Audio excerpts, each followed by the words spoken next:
நிறைய பேருக்கு இருக்கிற ஒரு டவுட், இது நம்ம சேனலான்னு. இதுவும் நம்ம சேனல் தான். ஓகேவா எம்ஜி ஸ்குவாட்?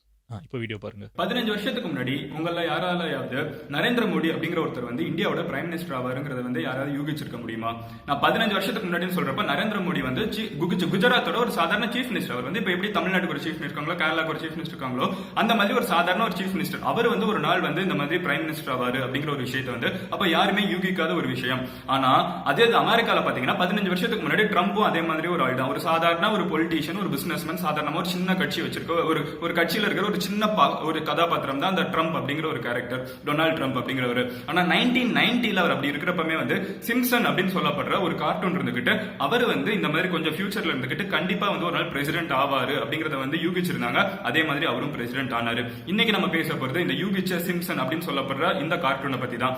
இந்த கார்ட்டூன் இருந்துகிட்டு இந்த மாதிரி அவங்க நிறைய யூகிச்ச சில விஷயங்கள் 9/11ல வந்து டெரரிஸ்ட் அட்டாக் நடக்கும் அப்படிங்கிறது, அதாவது செப்டம்பர் 11 வந்து ட்வின் டவர்ஸ் இடையே வந்துச்சு அமெரிக்கால டெரரிஸ்ட் அட்டாக் பண்றது, அதுவுமே நடக்கிறதுக்கு முன்னாடியே யூகிச்சிருந்தாங்க. அதே மாதிரி வந்து எபோலா வைரஸ் அப்படின்னு சொல்லப்படுற வைரஸ் வந்து உலகத்துல நிறைய பேருக்கு வந்து இப்ப வந்து அட்டாக் பண்ணிச்சு. சோ அந்த வைரஸ் வந்து மறுபடியும் மக்களுக்குள்ள ஸ்ப்ரெட் ஆகும் அப்படிங்கறத வந்து அவங்க ப்ரெடிக்ட் பண்ணி வச்சிருந்தாங்க. இந்த மாதிரி நிறைய விஷயங்களை யூகிச்சிருந்தா இந்த கார்ட்டூனை பத்தி பேச போறோம். இவங்க 2030க்குள்ள நடக்கிற சில விஷயங்களை யூகிச்சிருக்காங்க. அது என்னென்ன அப்படிங்கறது வந்து நான் கடைசியில சொல்ல போறேன். அதை சொல்றதுக்கு முன்னாடி இந்த கார்ட்டூனை பத்தி பார்ப்போம். ஏன்னா ஒரு மிகப்பெரிய ஒரு அஸ்ட்ராலஜரோ, ஒரு மிகப்பெரிய ஒரு ஜோசியக்காரரோ யாராவது ப்ரெடிக்ட் பண்ணாங்கன்னா ஒரு நியாயம் இருக்கு. அவங்க எப்படி ஃபியூச்சர்ல இருக்கிறத யூகிக்கிறாங்க அப்படின்னு நம்ம யோசிக்கலாம். பட் ஒரு சாதாரண ஒரு கார்ட்டூன் கிரியேட் பண்றவங்க எப்படி வந்து ஒரு கார்ட்டூனை வச்சு யூகிக்கிறாங்க ஃபியூச்சர்ல நடக்கும், இந்த கார்ட்டூன் என்ன மாதிரி ஒரு கார்ட்டூன் அப்படிங்கிற சில விஷயங்கள் நான் ஸ்டார்டிங்ல சொல்லிடுறேன். சோ இது என்ன மாதிரி ஒரு கார்ட்டூன் அப்படின்னு பாத்தீங்கன்னா, இது வந்து ஒரு மிடில் கிளாஸ் ஃபேமிலி ஒரு சிட்டில வாழ்ந்துட்டு இருக்காங்க. ஒரு சிட்டில வாழ்ந்துட்டு இருக்க ஒரு சாதாரண மிடில் கிளாஸ் ஃபேமிலியோட வாழ்க்கை முறை எப்படி இருக்கும் அப்படிங்கறத வந்து மையப்படுத்தி தான் வந்து இந்த கதையை நகர்ந்துட்டு இருக்கு. சோ இந்த கதையில எப்படின்னு பாத்தீங்கன்னா, ஒரு அப்பா அம்மா, ஒரு அண்ணன் தங்கச்சி, 2 பேர், ஒரு 4 பேர் இருக்கிற ஒரு சாதாரண குடும்பம். சோ ஒரு பையன் ஒரு பொண்ணு இருக்காங்க, ஒரு அப்பா அம்மா இருக்காங்க, அவங்களுக்கு 2 குழந்தைங்க இருக்காங்க. சோ இதுதான் வந்து இவங்களோட கதாபாத்திரங்கள். சோ இந்த பர்டிகுலர் கேரக்டர்ஸ் வந்து ஒரு மிடில் கிளாஸா வந்து ஒரு சிட்டில வாழ்ந்துட்டு இருக்காங்க. சோ இந்த சிட்டில வாழ்ந்துட்டு இருக்கவங்க ஒரு நாளடைவில் என்ன மாதிரி விஷயங்களை ஃபேஸ் பண்ணுவாங்க அப்படிங்கறத வந்து இதோட கதை. இதை கிரியேட் பண்ணது யாரு அப்படின்னு பாத்தீங்கன்னா, மாசச்சூசெட்ஸ் இன்ஸ்டிடியூட் ஆஃப் டெக்னாலஜி அப்படின்னு சொல்லப்படுற MIT அப்படின்னு உலக புகழ் பெற்ற ஒரு இன்ஸ்டிடியூட் ஒன்று இருக்கு. சோ அந்த யூனிவர்சிட்டியில படிச்ச 2 மிகப்பெரிய மேத்தமெட்டிஷியன்ஸ், அதாவது மேக்ஸ் படிச்ச 2 பேர் இருந்துகிட்டு கார்ட்டூன் கிரியேட் பண்ணிருக்காங்க. அப்பவுமே யோசிப்பீங்கன்னா மேக்ஸ் படிச்சவங்க கார்ட்டூன் கிரியேட் பண்றாங்க அப்படின்னு பாத்தீங்கன்னா, இவங்க வந்து அதிகமா ஸ்பெஷலைஸ்ட். இவங்க எதுல அதிகமா படிச்சிருக்காங்க அப்படின்னு பாத்தீங்கன்னா ப்ராபபிலிட்டி அப்படிங்கிற ஒரு விஷயம். ப்ராபபிலிட்டினா என்னன்னு பாத்தீங்கன்னா, மேக்ஸ்ல ப்ராபபிலிட்டி நம்ம எல்லாமே படிச்சிருப்போம். ப்ராபபிலிட்டினா ஒரு விஷயம் நடக்கும் இல்ல நடக்காது அப்படின்னு சொல்றதுக்கு வந்து ஒரு பர்டிகுலர் பர்சன்டேஜ் சொல்லுவோம். இது நடக்கிறதுக்கு வாய்ப்பு அதிகமா இருக்கு. ஒரு காயின் வந்து இப்படி சுண்டுனா இது வந்து 50% தலை விழுகும், இல்ல 50% பூ விழுகும் அப்படிங்கிறது வந்து ப்ரெடிக்ஷன். கரெக்டா? இந்த மாதிரி ப்ராபபிலிட்டி, இந்த மாதிரி ஒரு சிச்சுவேஷன்ல இந்த மாதிரி ஃபோர்ஸஸ் ஆக்ட் பண்றப்போ ஒரு விஷயம் நடக்குமா நடக்காதா அப்படிங்கறத வந்து ப்ரெடிக்ட் பண்றதா, யூகிக்கிறது தான் ப்ராபபிலிட்டி. கிட்டத்தட்ட அதுவும் வந்து ஜோசியம் மாதிரி தான். சோ இந்த ப்ராபபிலிட்டியை படிச்ச 2 பேர் யாருன்னு பாத்தீங்கன்னா, இந்த மாசச்சூசெட்ஸ் இன்ஸ்டிடியூட் ஆஃப் டெக்னாலஜி படிச்ச 2 பேர் இருந்துகிட்டு அவங்க படிச்சு முடிச்சதுக்கு அப்புறம் வெளியே வந்துட்டு அவங்க யோசிச்சிருக்காங்க, இந்த உலகத்துல வந்து நிறைய விஷயங்கள் நம்மளை சுத்தி நடந்துட்டு இருக்கு. இதையே வந்து நம்ம மக்கள் கிட்ட போய் சேர்க்க கூடாது, ஃபியூச்சர்ல என்ன நடக்கும் அப்படிங்கறதையும் ப்ரெடிக்ட் பண்ணலாம். அதே நேரத்தில் கொஞ்சம் ஃபன்னா, கொஞ்சம் ஜாலியாவும் நம்ம வந்து அந்த சொசைட்டி வந்து கலாய்ச்சு கொஞ்சம் சட்டையரான வந்து நம்ம பேசலாம் அப்படின்னு சொல்லிட்டு அவங்க வந்து ஆரம்பிச்ச ஒரு கார்ட்டூன் தான் வந்து இந்த சிம்சன் அப்படின்னு சொல்லப்படுது. இது 1987ல ஆரம்பிக்கப்பட்ட கார்ட்டூன். சோ 1987ல இவங்க ஆரம்பிச்ச அந்த கார்ட்டூன் இருந்துகிட்டு நிறைய விஷயங்கள் ப்ரெடிக்ட் பண்ணிருக்காங்க. சோ 1990லே வந்து அவங்க வந்து டொனால்ட் ட்ரம்ப் வந்து பிரசிடென்ட் ஆவாரு அப்படிங்கறத வந்து அவங்க அப்பவே ப்ரெடிக்ட் பண்ணிருந்தாங்க. அப்ப ப்ரெடிக்ட் பண்றப்ப எல்லாருமே வந்து சிரிச்சாங்க, என்னடா டொனால்ட் ட்ரம்ப் எல்லாம் என்ன ஒரு சாதாரண ஒரு ஆளு, யோசிச்சு பாருங்க. இப்ப வந்து ஒரு மிகப்பெரிய ஒரு மிகப்பெரியன்னு கூட சொல்ல முடியாது, ஒரு சாதாரண ஒரு பிசினஸ்மேன், நம்ம ஊர்ல இருக்கிற அரசியல் அப்பப்ப தலை காட்டுற ஒரு சாதாரண ஒரு பிசினஸ்மேனோ இல்ல ஒரு ஹீரோவியோ நினைச்சுக்கோங்க, ஒரு ஆக்டர் நினைச்சுக்கோங்க. நம்ம ஊருக்கு வந்து ஈஸியா ஒரு ஹீரோ யோசிக்க முடியும். ஒரு சாதாரண ஒரு ஹீரோ அப்பப்ப அரசியல் பேசுவார், மற்ற நேரத்துல நார்மலா இருப்பாரு. இவர் 15 வருஷம் கழிச்சு சீஃப் மினிஸ்டர் ஆவாரு அப்படிங்கறது வந்து இப்பவுமே யூகிக்க முடியுமா? முடியாது. பட் இதெல்லாம் வந்து அப்பவே சிம்சன் பண்ணிருந்தாங்க. அவங்க எப்படி பண்ணாங்க அப்படின்னு இந்த மாதிரி ஸ்டோரியை கிரியேட் பண்றவங்க கிட்ட போய் கேட்டப்போ அவங்க என்ன சொல்றாங்கன்னா, இது வந்து ஃபியூச்சர்ல நடக்கும் அப்படிங்கிறது வந்து இப்போ அமெரிக்கால இருக்க மக்கள் வந்து எப்படி யோசிக்கிறாங்க, இது ஃபியூச்சர்ல எப்படி மாறும், மக்கள் எப்படி ஓட் பண்ணுவாங்க அப்படின்னு சில விஷயங்கள் வந்து நாங்க மேக்ஸ் வைஸ் கால்குலேட் பண்ணுவோம். சோ ப்ராபபிலிட்டி எடுத்து அந்த யூகங்கள் வந்து எந்த பெர்சன்டேஜ் அதிகமா இருக்கு, நடக்கிறதுக்கு எதுக்கு வாய்ப்பு அதிகமா இருக்குப்போ அதை வந்து நாங்க வந்து கார்ட்டூன்ல தெரிவிப்போம் அப்படிங்கறத அவங்க சொல்றாங்க. சோ கார்ட்டூன்ல இது எப்படி வரும் அப்படின்னு பாத்தீங்கன்னா, அந்த பர்டிகுலர் ஃபேமிலி இருக்காங்கல்ல, அந்த நான் சொன்னேன்ல ஒரு மிடில் கிளாஸ் ஃபேமிலி. சோ அந்த சிம்சன் ஃபேமிலி என்ன பண்ணுவாங்கன்னு பாத்தீங்கன்னா, ஒரு கால பயணம், டைம் டிராவல் அப்படிங்கறது வந்து அவங்க ஃபியூச்சர்ல போய் விசிட் பண்ணி இதெல்லாம் நடந்துட்டு இருக்கு உலகத்துல அப்படின்னு பாத்துட்டு வர மாதிரி 1-2 எபிசோட் வரும். அதுல தான் வந்து ட்ரம்ப் வந்து இந்த மாதிரி ஃபியூச்சர்ல இருந்துகிட்டு பிரசிடென்ட் ஆவார் அப்படிங்கறத வந்து அவங்க யூகிச்சிருந்தாங்க. அந்த மாதிரி உலகத்துல 2030க்குள்ள அவங்க நடக்கும் அப்படின்னு சொல்லி ப்ரெடிக்ட் பண்ண ஒரு இன்ட்ரெஸ்டிங்கான செட் ஆஃப் விஷயங்கள் தான் இப்ப பார்க்க போறோம். சோ அந்த விஷயங்கள் அவங்க கிட்ட சொல்றேன். இதை சொல்றதுக்கு மட்டும் சொல்றேன், இது வந்து அவங்க வருஷம் எப்பவுமே சொல்ல மாட்டாங்க. இது நடக்கும் அப்படிங்கிறதுக்கு வந்து வருஷம் எல்லாம் சொல்ல மாட்டாங்க. பட் இது நடக்கிறதுக்கு வாய்ப்பு அதிகமா இருக்கு அப்படிங்கறத வந்து அவங்க சொல்லுவாங்க. ஃபார் எக்ஸாம்பிள் சொல்லணும்னா ஒரு லேக்ல வந்து இந்த சுத்தி இருக்கிற வந்து கழிவு நீர்னால இப்ப வந்து நம்ம ஊர்ல கூட ஸ்டெர்லைட் பிரச்சனை எல்லாம் போயிட்டு இருக்கு கரெக்டா. சோ இந்த மாதிரி ஸ்டெர்லைட் பிரச்சனை மாதிரி அமெரிக்கால வந்து ஒரு பர்டிகுலர் ஃபேக்டரி வந்து அதிகமா கழிவு நீரை வந்து ஒரு பர்டிகுலர் வேஸ்ட் வாட்டரை வந்து ஒரு கிட்ட இருக்கிற ஒரு லேக் உள்ள ரிலீஸ் பண்ணிட்டே இருந்தாங்க.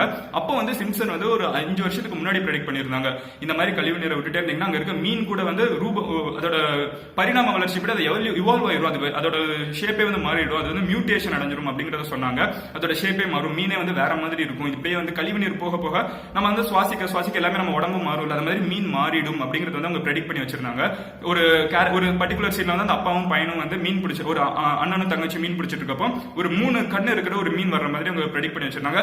அதே மாதிரி அமெரிக்கால ரீசெண்டா 3 கண்ணு இருக்கிற ஒரு மீனை வந்து ஒரு ஃபேக்டரியில இருந்து போகிற கழிவு நீர் இருக்கிற ஒரு பாண்ட்ல இருந்து ஒரு லேக்ல இருந்து அவங்க எடுத்திருக்கத பாத்துருக்காங்க. சோ இந்த மாதிரி ப்ரெடிக்ட் பண்ண நிறைய விஷயங்கள் நடந்திருக்கு. சோ உங்க ஃபியூச்சருக்கு ப்ரெடிக்ட் பண்ண என்னென்ன விஷயங்கள் அப்படிங்கறத நம்ம இப்போ பார்ப்போம்.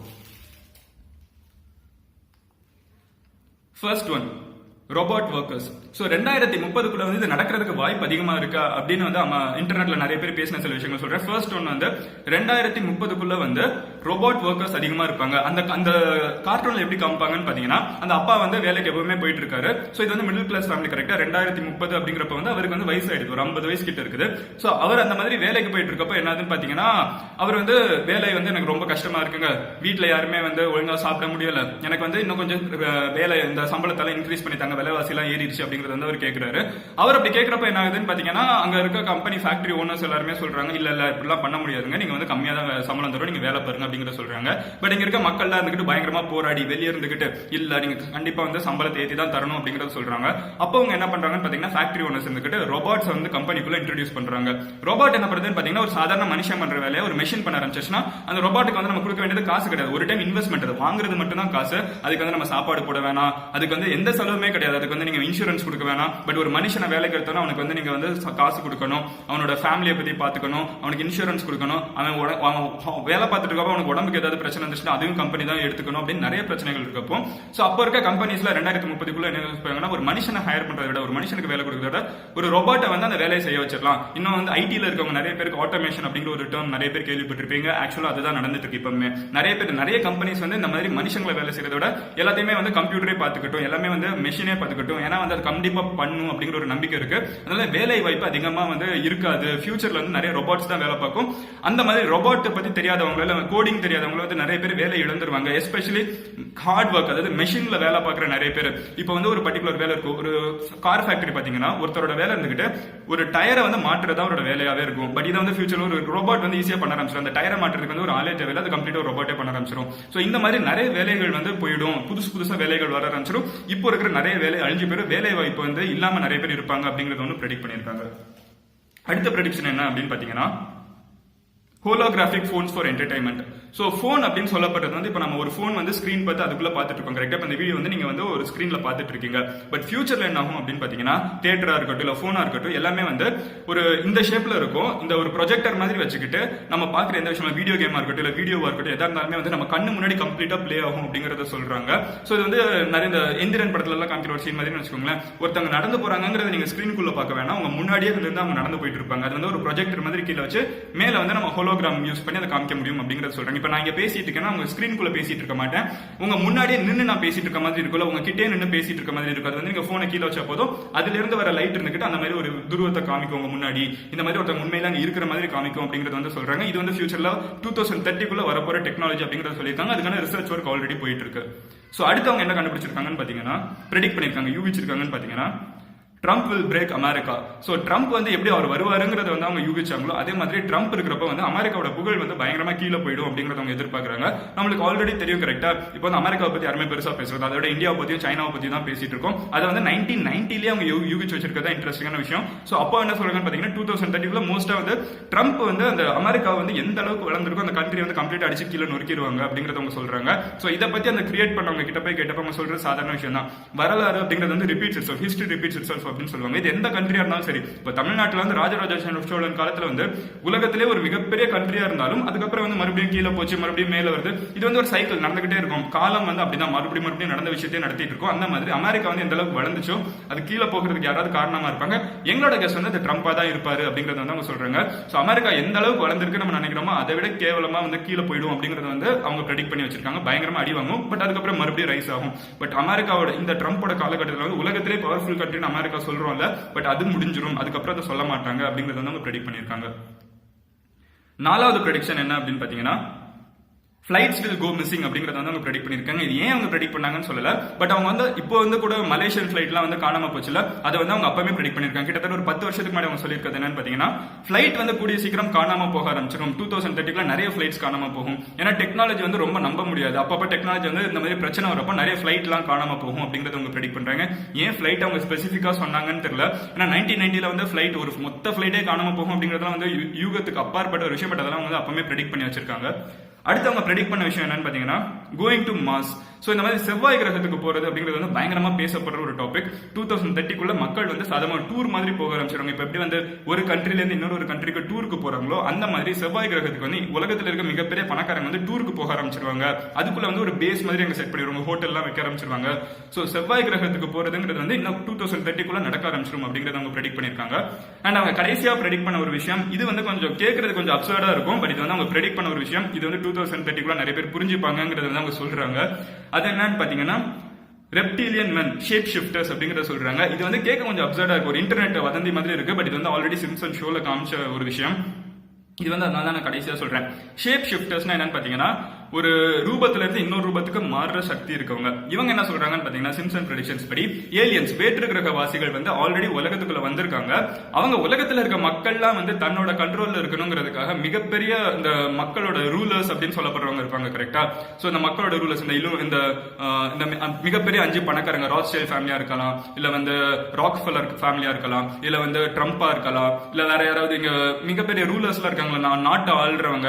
சோ இவங்க எல்லாருமே வந்து ஆல்ரெடி ஏலியன்ஸோட கண்ட்ரோலுக்கு கீழே தான் இருக்காங்க. இவங்களெல்லாம் வந்து ஷேப் ஷிஃப்டர்ஸ். என்ன சொல்ல போனா ஏலியன்ஸ், இவங்களே ஏலியன்ஸா கூட இருக்கலாம், மூஞ்சில வந்து ஏதாவது மாஸ்க் போட்டு வந்திருக்கலாம், அந்த மாதிரி இவங்க சொல்றாங்க. கேட்க சிரிப்பா இருந்தாலும் இது வந்து சிம்சன்ஸோட ஒரு ப்ரெடிக்ஷன்ஸ். நீங்க வந்து இப்போ சிரிக்கலாம், ஃபியூச்சர்ல சிரிக்க மாட்டீங்க, அந்த மாதிரி வந்து சிம்சன்ஸ் ப்ரெடிக்ட் பண்ணிருக்காங்க.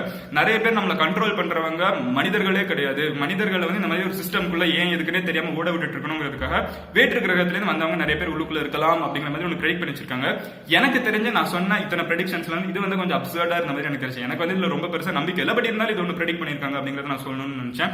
அதுக்காக தான் இந்த ஒரு சின்ன ஒரு வீடியோ. சோ சிம்சனை பத்தி நான் சொல்லியிருக்கேன்னு நினைக்கிறேன். என்னென்ன அவங்க ப்ரெடிக்ட் பண்ணிருக்காங்க, என்னென்ன ஃபியூச்சர்ல நடக்கும் அப்படிங்கறத சொல்லியிருக்காங்க. 2030 இது நடக்கிறதுக்கு வாய்ப்பு அதிகமா இருக்கு அப்படின்னு அவங்க சொல்லியிருக்காங்க. கடைசி பாயிண்ட் மட்டும் ஒரு டிபேட்டபிள் ஒரு விஷயம், இது நடக்குமா நடக்காதான்னு தெரியல. மீதி இருக்கிறது எனக்குமே நம்பிக்கை இருக்கு, நடக்கிறதுக்கு வாய்ப்பு அதிகமா இருக்கு அப்படிங்கறத நான் சொல்லுவேன்.